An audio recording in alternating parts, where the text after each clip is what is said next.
We've been reading through the book of Exodus, and this week we're reading Exodus 5 and 6.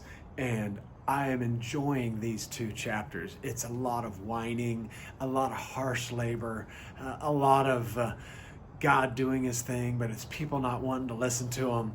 Moses saying, "You're not helping at all," as he closes out chapter 5. But chapter 6 has this beautiful verse. It says this, and God had been telling Moses to tell the Israelites what to expect. In verse 9, chapter 6, verse 9 says this: Moses reported this to the Israelites, what God had been telling him, but they did not listen to him because of their discouragement and harsh labor. Because of their discouragement and harsh labor, they could not hear the word of God. I love that verse. That verse tells me that there's a God that knows his people. He knew right where they were at. He knew why they weren't listening, and his plans were not going to be stopped because of their emotions and because of their situation.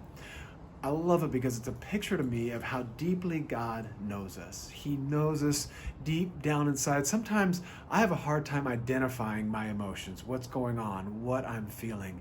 And yet we see here that God fully knew where the Israelites were at.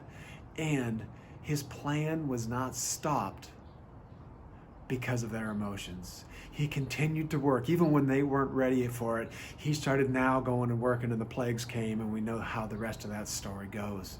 But God's plans are not stopped because our emotions are not in line with God. And that gives me such encouragement. One, that God knows who I am, but two, that he doesn't rely on my emotions to be in the right place for him to do his thing. Now, let me give you one more thing.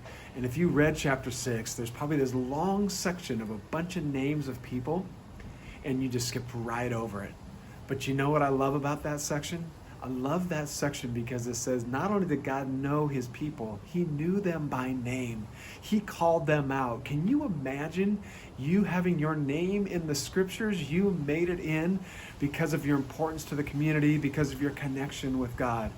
And that's how deeply God knows us. He knows you. He knows your name. He knows your emotions. He knows where you're at, and he's still working. So today, no matter where you're at, where your emotions are at, where your life is at, know that God's not waiting on you to get your emotions in line before he does his thing. He's working right now. He's going to do his thing in your life and in your circumstances, even if your emotions aren't quite caught up with God's yet. So I hope you have a great day. And remember, God is doing his thing.